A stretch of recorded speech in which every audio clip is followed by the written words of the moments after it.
Two wonderful things happened this morning while I was watering a sick baby chestnut tree from last year's crop of Miracle Sisters chestnuts. First, I noticed something coming to the edge of the watering pail as I was pouring it out. Something that's not unusual here, but I thought I'd grab a container and show you. Look what was in the watering pail. Two baby newts, one very small and one not so small.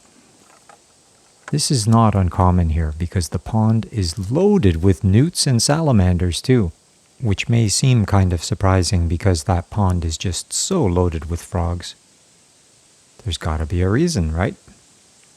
Well, let's get into that a little later on in this video, but first, let's get back to that sick chestnut. I put covering over top of it to protect it from the sun because of its weakened condition. As I said earlier, this is from last year's crop. I planted it in the forest, and for some reason, it just was not happy in that spot. It was struggling all last year, and I did everything I could to help it, but early this spring, it just wasn't responding. So I moved it here, and look at the beautiful new growth that's happening now.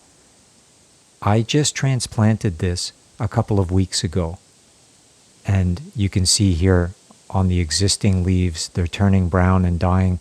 That's just because it went into shock from me moving it. But this had to be done. I knew that if I would have left it there, it would have died.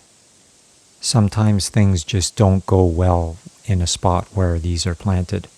Most likely it was some sort of anomaly with the soil chemistry in that particular spot, but it was killing the tree.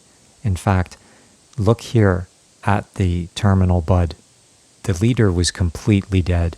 Oh, but look, I didn't even notice until now that there is some beautiful new growth happening on the other side of the tree as well that I thought was completely dead. Clearly, we're seeing more recovery here. There's a bright and promising future for this tree that was clearly about to die. And I took a big chance moving it in the middle of summer. So let's get that protection back on because the sun protection is essential for keeping this tree alive under these incredibly difficult conditions. Let's go to the pond. As I said earlier, this pond is loaded with all kinds of newts and salamanders, even though it's also loaded with frogs. In fact, if you look very carefully, you may notice that there is a frog watching me very closely right now at the top left-hand side of the screen.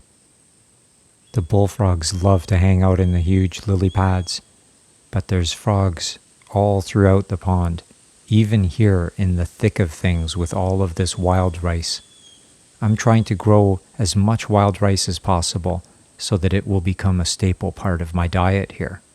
And look, there's already some seed on these particular stalks right now, even though it's pretty early in the season. Anyways, enough about that.